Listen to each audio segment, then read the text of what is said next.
ગુજરાતમાં લોકસભાના ઉમેદવારો અંતિમ તબક્કાનો પ્રચાર પ્રસાર કરી રહ્યા છે ત્યારે આણંદના સાંસદ મિતેશ પટેલ દ્વારા બાઇક અને રિક્ષા દ્વારા ભવ્ય રેલીનું આયોજન કરવામાં આવ્યું હતું। ગુજરાતમાં ચૂંટણીનો પ્રચાર દરેક પાર્ટી દ્વારા કરવામાં આવી રહ્યો છે ત્યારે આણંદમાં પણ ભારતીય જનતા પાર્ટી દ્વારા મતદારો સુધી પહોંચવા માટે વિવિધ માધ્યમો દ્વારા પ્રચાર પ્રસાર પૂરજોશમાં ચાલુ છે।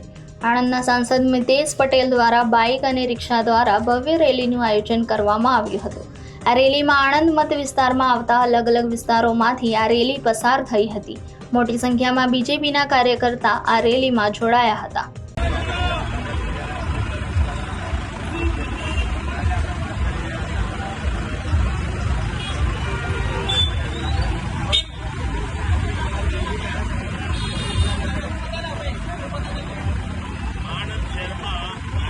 રેલીનું આયોજન કરવામાં આવ્યું છે।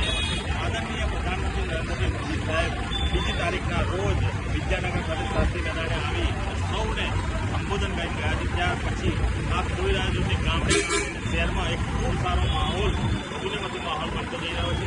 આપ જુઓ તો ખૂબ મોટી સંખ્યામાં સ્વયંભૂ બાઇક સાથે સૌ રિક્ષાઓ સાથે કાર સાથે સૌ આજે રેલીમાં જોડાયા છે। મારી સાથે આદરણીય ધારાસભ્ય યોગેશભાઈ, શહેરના પ્રમુખ જિગ્નેશભાઈ, મયુરભાઈ, સંગઠનના પ્રમુખ, સૌ સંગઠનના પદાધિકારી, સૌ કાઉન્સિલરશ્રીઓ સાથે ભવ્ય રેલીનું આયોજન કરવામાં આવ્યું છે અને 7 માર્ચના રોજ જે મતદાન છે મતદાનમાં સૌ ભારતીય જનતા પાર્ટી સાથે મતદાતાઓ મત કરી અને ભવ્ય વોટોથી મને જીતાડશે।